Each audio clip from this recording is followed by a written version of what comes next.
Donc nous poursuivons notre saga 3DO avec le jeu Gex. Toujours réalisé par Crystal Dynamics.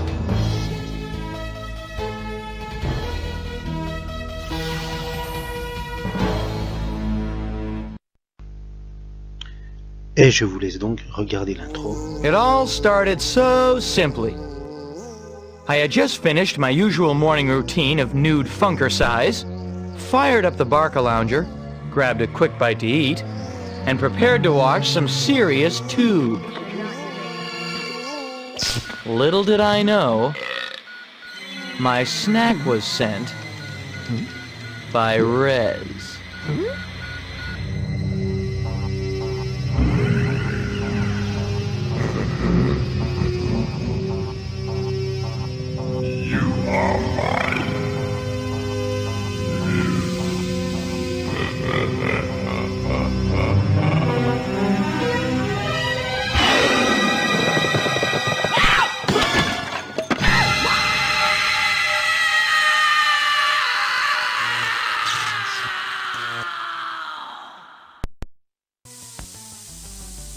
Comme le montre si bien l'intro, vous incarnez Gex, donc un lézard, donc de la race des Gecko.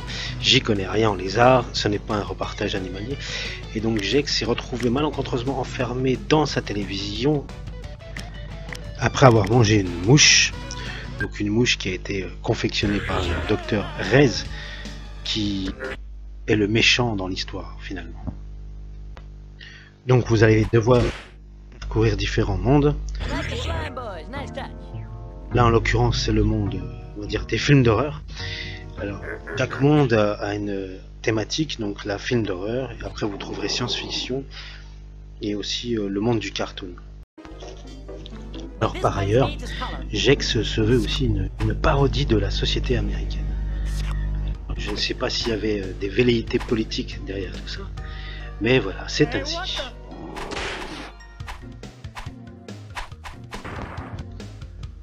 Alors que Crystal Dynamics nous avait habitués à des super jeux en 3D, comme Road Rash ou Crash and Burn, ou accessoirement Total Eclipse, ils nous sortent un jeu en 2D. À cette époque-là, c'est culotté parce que, curieusement, même les consommateurs bout de la 2D, ils attendent impatiemment la 3D. Nous sommes en 94-95, on veut de la 3D, on veut bouffer de la 3D, et ils sortent contre toute attente un jeu en 2D. Mais malgré cette prise de risque, ça sera un carton monumental. Gex est sorti en 95 sur 3DO, ensuite en 96 sur PlayStation et Saturn, puis en 97 sur PC.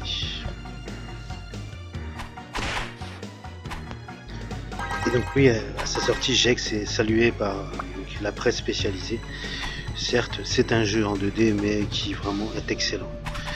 De par donc la maniabilité du personnage qui est tout à fait hallucinante, qui est très jouable certes d'une part, mais aussi qui est vraiment novatrice. La multiplicité de ses déplacements est vraiment incroyable. On peut se balader, s'accrocher au plafond. Après il y a aussi l'histoire des attaques avec la queue qui est vraiment très originale. Le charisme du personnage n'est pas en reste, il est vraiment excellent, ce petit lézard, et en plus il a vraiment beaucoup d'humour. Donc c'est un carton. Il cartonne sur 3DO, c'est un des rares jeux qui a vraiment cartonné sur 3DO, mais il a grave cartonné sur PlayStation, bien évidemment. Donc 2 opus sortiront après Gex, un en 3D, enfin les 2 prochains opus sont en 3D, un qui a vraiment cartonné, donc c'est le second opus, et un autre en 3D qui, bon, ma foi, a un peu déçu, et après, on n'entendra plus parler de Gex, hélas. Ce qui, quand même, est très regrettable, puisqu'en fait, il faut savoir que Gex, à un moment donné, devient la mascotte de Crystal Dynamics, Donc un peu au même titre que donc Sonic pour Sega ou Mario pour Nintendo. Donc on aurait pu envisager moult jeux grâce à cette licence. Mais après les 3 opus dont je vous ai parlé, il n'y a plus de Gex dans le monde vidéoludique. Et c'est vraiment dommage. Alors je vais quand même revenir sur la maniabilité. Parce que au regard du jeu là, quand vous regardez tel que j'y joue là maintenant, vous pouvez être impressionné. On voit se déplacer en diagonale au plafond, mettre des coups avec sa queue, aussi attraper des trucs avec la langue. Enfin, tout ça se fait assez naturellement.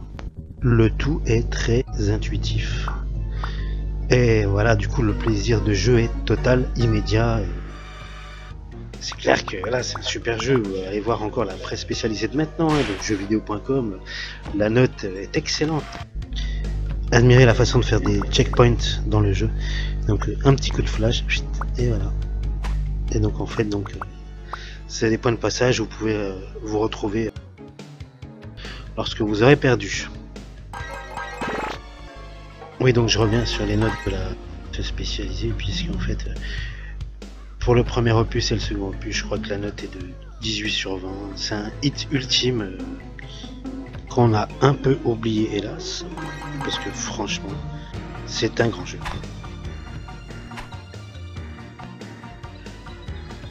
Donc, vous l'aurez compris, dans ce premier niveau du monde des films d'horreur, il faut récupérer la télécommande pour aller au level suivant.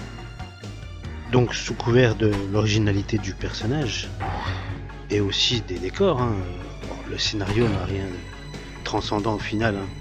Il faut récupérer un objet pour passer d'un level à l'autre, et après vous verrez chaque fin de monde, il y a un boss. Là, je vais pas non plus jouer trop longtemps, je vais juste faire un level d'un monde. Donc on verra pas de boss, mais ce sera déjà assez long comme ça, puisque les levels sont assez longs, contrairement à Mario par exemple, où ça dure tout au plus 1 minute ou 2. Là ça dure quand même, je suis pas hardcore gamer, mais ça dure 6-7 bonnes minutes, donc sinon la vidéo va durer trop longtemps si je vous montre un boss, et j'ai envie de vous montrer encore d'autres jeux. Donc j'ai pas encore envie de faire une vidéo qui dure une demi-heure, bien que je pourrais couper tout ça au montage et aller récupérer un boss et tout ça. Mais il se trouve que j'ai pas encodé, j'ai pas capturé où il y avait un boss, j'ai oublié de le faire. Donc du coup c'est aussi pour ça que je vous montre que le level 1. Voilà.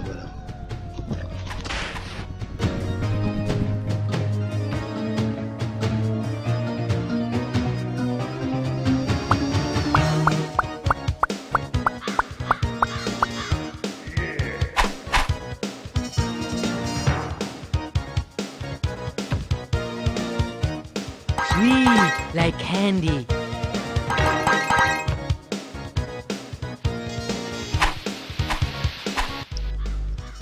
Et voilà, donc le stage arrive à sa fin.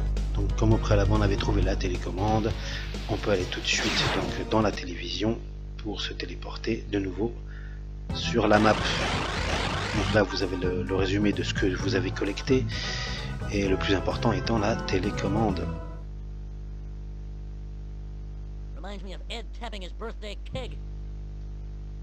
Ah oui, dans chaque fin de level, même in-game, il y a des gimmicks du personnage qui sont aussi sympathiques. Après, faut maîtriser quand même l'anglais pour comprendre le second degré, quoi, je pense. Là, j'avoue que j'ai un peu de mal. Voilà, on passe au jeu suivant.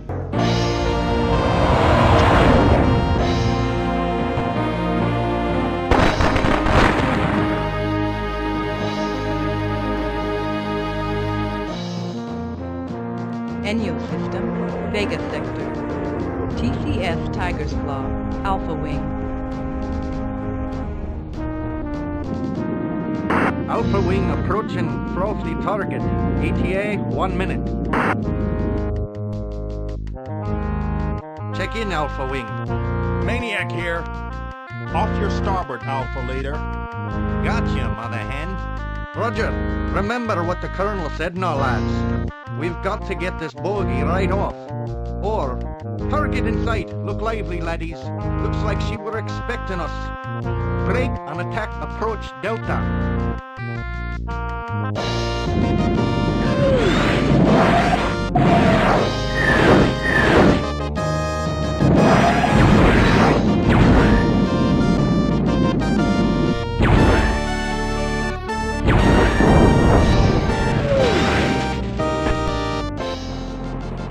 Mike, damn it, boy, you shouldn't have gone in like that. All right, Alpha Wing, we've got to take these bastards out. Do it for Ranger. Take it to him, lads.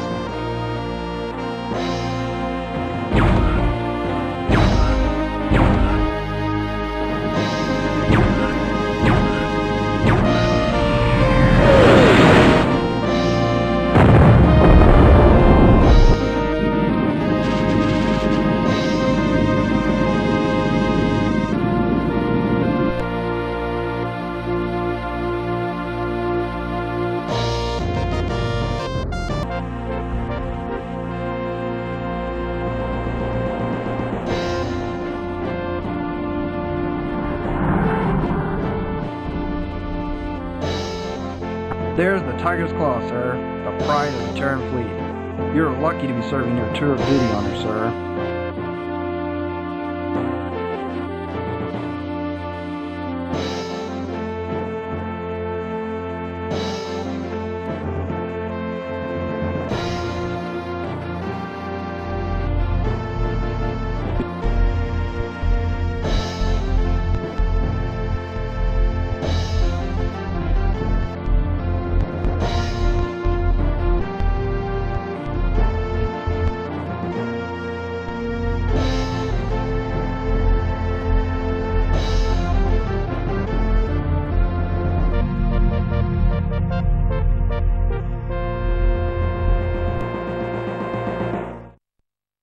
Enter barrack.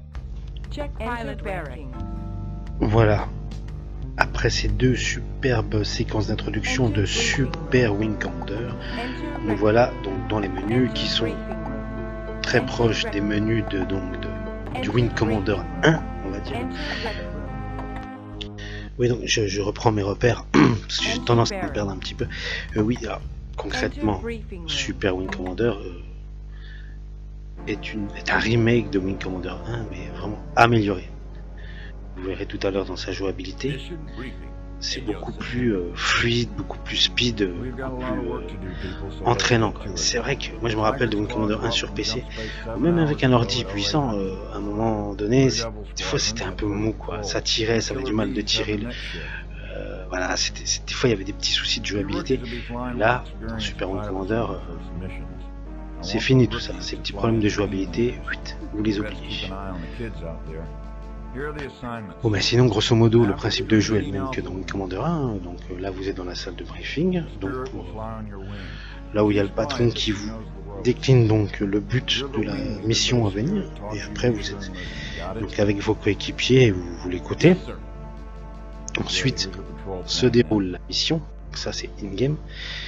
Et en fonction du succès ou du non-succès de la mission, parce que tant que vous ne mourrez pas, en fait, vous regagnez la base.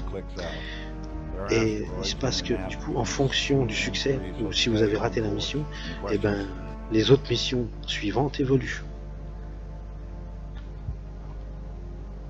Hi, Commander. What are we to do if we encounter the enemy?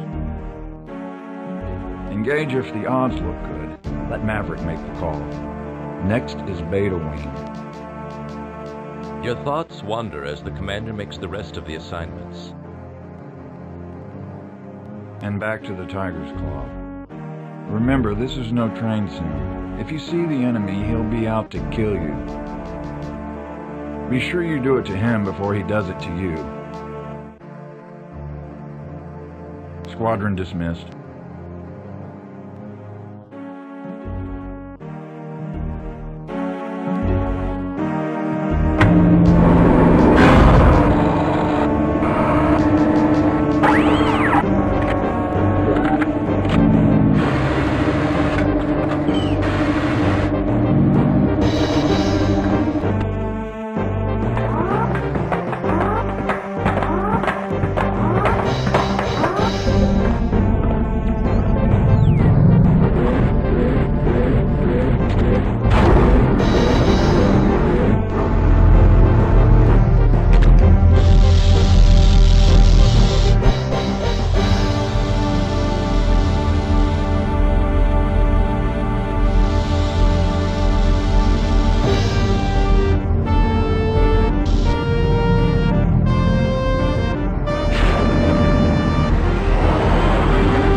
Bon, c'est où autopilote? Non mais sans déconner, à chaque fois que je vois un espèce de Wing Commander, ou un Super Wing Commander sur console, je trouve jamais l'autopilote. Bon, bah on va mettre les bouchées doubles pour arriver donc à l'étape suivante. Non mais je suis pas préparé, hein, ne m'en voulez pas. Voilà, c'est parti, il y a des ennemis.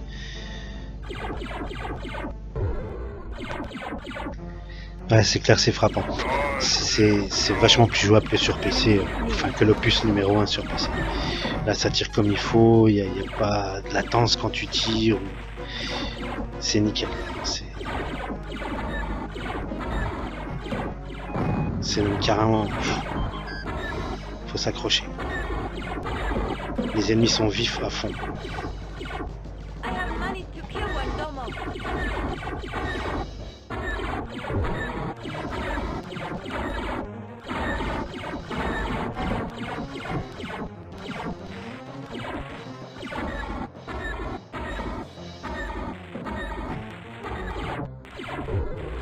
Objective reached.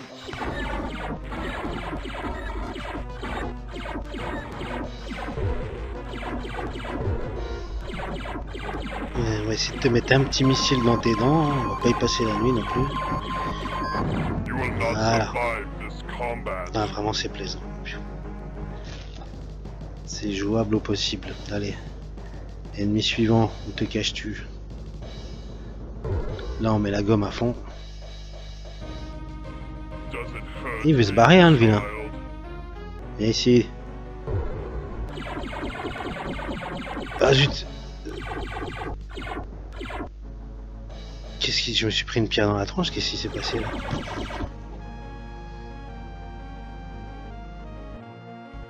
Ouais, alors en fait je poursuivais l'ennemi et j'arrive à la séquence des pierres et j'ai complètement zappé. Mais pourquoi d'un coup elle a... Ah si, la voilà, ok. Même la séquence des pierres, je me rappelle sur l'opus numéro 1, c'était pas comme ça. C'est clair qu'il faut pas aller à fond les gamelles dans la séquence où il y a les pierres. Il faut aller tout doucement. Ah, c'est super joli, y a rien à dire.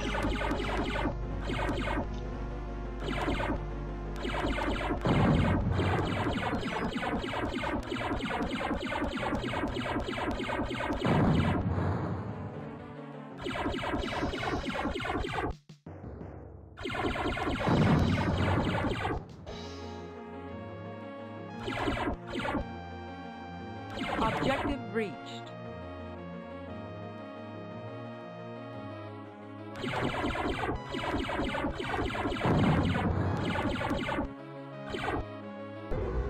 Donc on arrive maintenant donc à la dernière étape de la mission. Il y a encore une série d'ennemis à abattre. J'ai toujours pas trouvé autopilote, hein. Il a fallu que j'accélère comme un bourrin.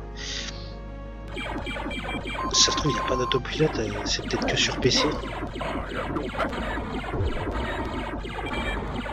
Vous pourrez me dire dans l'espace commentaire si il y a autopilote sur Wing Commander, sur Super Wing Commander 3DO.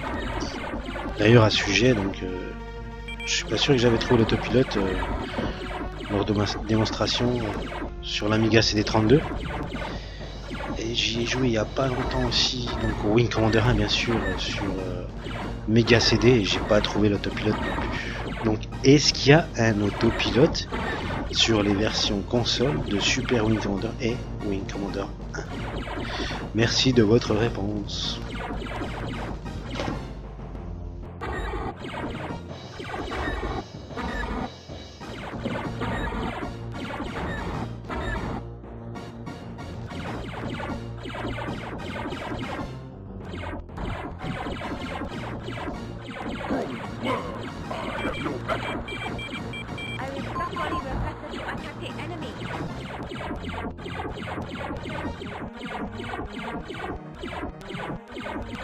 Your skill is obvious.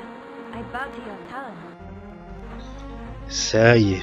Donc on a enfin abattu le dernier ennemi. On devrait rentrer à la base. Et d'ailleurs... Ah, vous entendez? Ah non, j'ai cru.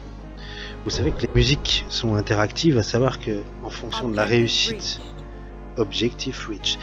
Donc si la mission est réussie ou pas, les musiques elles changent et on sent une musique, écoutez bien, une musique victorieuse donc, qui sent bon la victoire et qui va nous approcher. Ah, ben encore une étape où il y a les pierres. Ok, d'accord. Qui va nous rapprocher de la base. Donc en fait ça c'est la dernière étape, je l'avais oublié. Parce que dans le Commander 1, il n'y a pas une dernière étape avec des pierres. Après avoir tué tous les ennemis, on arrive à la base. Mais là je crains qu'on va avoir un gros souci parce que comme je sais pas faire l'autopilote, moi je sais atterrir à la base que en faisant l'autopilote sur la version PC. Là j'avoue que je sais pas quoi vous dire.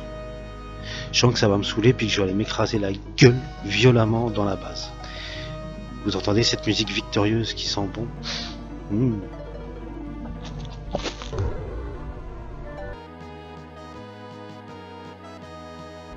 Donc voilà la jolie base à notre gauche. Mais voilà. Entre temps j'ai toujours pas trouvé comment... Enfin à notre gauche, non c'est mon copain, ça c'est mon coéquipier. J'ai toujours pas trouvé comment on fait pour atterrir.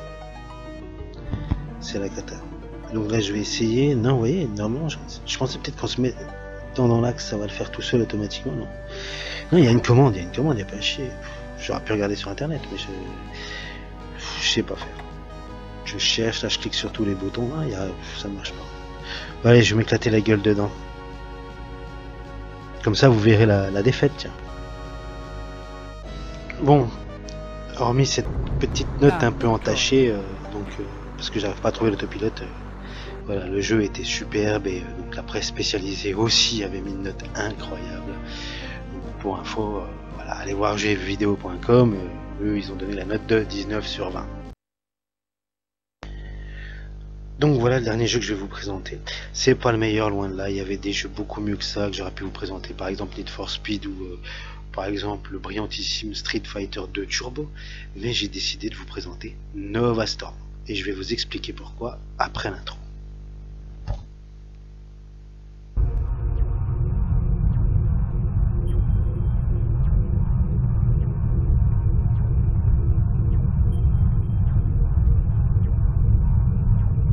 Members of the Supreme Council, governors of the Federated Worlds, we are in a crisis situation threatening all planets in the Baitor system. In recent months, mysterious systems crashes have plagued all of our systems. Initially thought to be just software error, evidence now points to something else, something far deadlier. Councilors, your report, please. 2 years ago, every major computer center in the system was linked by one interplanetary network, the data grid. A central control program was set up relying on newly developed self-modifying routines designed to adapt to evolving situations. Unauthorized modification of these routines has now occurred, whether by accident or by design. The data grid has become its own master. The grid code is rapidly maturing, becoming increasingly sure of its actions. On Bodor, manufacturing facilities have been damaged beyond repair. Orbital habitats destroyed. Populations displaced. On the Federated Worlds, the situation is even worse.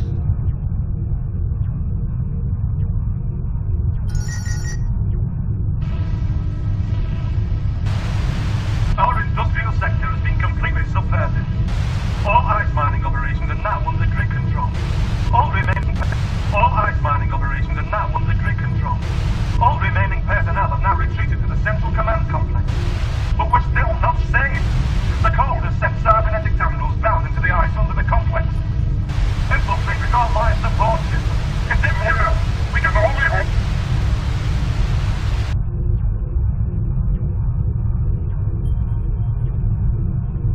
The situation is critical. We don't know what the grid code wants, but its intentions are definitely hostile. We must act quickly. The grid code appears to be concentrated in 4 data cores across the system.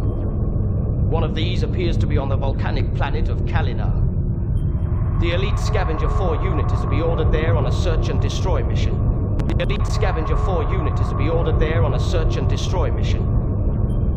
Once the data core is destroyed, we will regain control of the planetary computer systems. This will tell us the location of the next core in the chain of command. We have had only limited communications with the Federated Worlds. We cannot know what form the data cores may take. Some bizarre sights await the pilots of Scavenger 4. Some bizarre sights await the pilots of Scavenger 4. This mission is of the utmost importance. Only Scavenger 4 is capable of carrying it out. Failure will mean the death of our civilization.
mais truc de malade, 9 minutes de séquence d'introduction. Et après, qu'est-ce qu'on voit? Un pauvre shoot 'em up en pseudo 3D, tout bidon, avec la 3D précalculée qui interagit pas. Et je donnerai raison à ceux qui disent ça. Hein, la 3D précalculée, elle est jolie, mais bon, elle est inopérante sur les phases de jeu. À part quelques fois, je crois qu'il y a des espèces de ponts qui sont incrustés par-dessus la précalculée. Voilà, mais c'est très très rare. Donc on est loin d'un total Eclipse, évidemment. Mais je sais pas, moi je suis happé par l'ambiance. Alors oui, les détracteurs diront aussi, bah c'est un microcosme-like, je sais pas si vous vous rappelez de Microcosme, qui est sorti aussi sur la 3DO, sur PC, consort, PlayStation, FM Towns également. D'ailleurs, je vous montrerai sur ma FM Towns à l'occasion. Mais voilà, force est de constater qu'au niveau interactivité, bah voilà, Nova Storm est très très limité. Mais moi, je surkiffe l'ambiance de jeu, vraiment. Le cadre artistique de jeu me bluffe totalement, et surtout les musiques. Je suis possédé par ces musiques. Enfin, j'exagère un petit peu.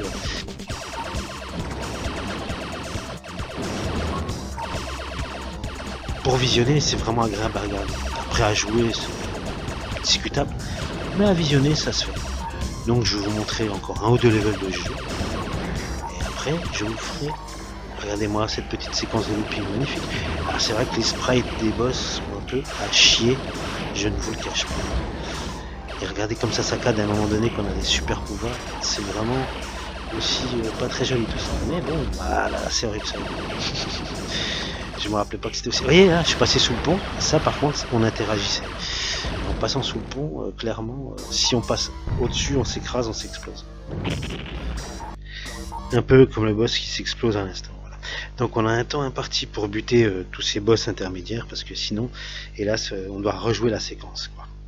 Et ça aussi, des fois, c'est pas trop clair. On sait pas trop qu'on a perdu, pourquoi on a perdu. Bon, ça laisse à désirer, franchement, mais bon. Moi je vous dis, voilà, regardez-moi ces belles séquences. Faut quand même se resituer dans le contexte. Là, on est en 93, 94. Voilà, c'était quand même super plaisant à regarder. Même si à jouer, bon, bah, en fait, on essaie quand même d'y jouer correctement pour ensuite regarder les séquences, les cinématiques et tout ça, parce que vraiment, c'était de fort belle facture, faut avouer. On était happé quand même, et là, on se serait pris le pont, ben on aurait morflé. Bon allez, je me tais, on va se faire le level 1 en entier. Je vous laisse admirer.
Clairement c'est violent. Dès qu'on bute un boss et que quand il meurt, c'est brutal quoi. La coupure est brutale, c'est hallucinant. Bon voilà, ouais moi j'étais bluffé par la patte artistique de jeu. En plus, c'est un jeu à faire une fois il se termine assez facilement. Mais juste pour toutes les cinématiques, pour tout. Puis bon, comme je vous dis, en se resituant dans le contexte, franchement, et accessoirement, après avoir fumé un petit pétard, bon, alors fumer c'est pas bien, mais bon, je vous révèle les faits. Justement, la première fois que je l'ai vu, j'avais dû fumer un joint, et du coup j'étais resté scotché. Voilà, par contre, c'est de la merde, fumer c'est pas bien, j'ai pas dit qu'il faut fumer. Ça c'est la petite histoire, je vais le couper au montage peut-être, je sais pas, j'hésite. Ouais, en même temps, faut pas trop que je m'inquiète. Vu le nombre de gens qui vont regarder cette vidéo et on est quand même à la 36e minute au niveau du montage, donc je pense que personne n'a vu la séquence. Donc je peux même me dire que j'étais complètement bourré, torché, défoncé, que j'avais 26 grammes d'alcool dans le sang. Personne ne le saura parce que je serai le seul à avoir regardé la vidéo jusqu'au bout. Voilà, sans déconner, trêve de plaisanterie. Je pense qu'on en a fini là pour la 3D, à moins que je reçoive rapidement donc l'extension que j'ai achetée il y a peu. Et donc si je la reçois sous peu, je vous fais encore un petit bonus. Ça sera donc la présentation de la carte vidéo CD qui permet de lire donc les vidéos CD sur cette fabuleuse console. Bon mes petits tourteaux, ben voilà, je vous embrasse bien fort et je vous dis à bientôt. Salut, bye bye.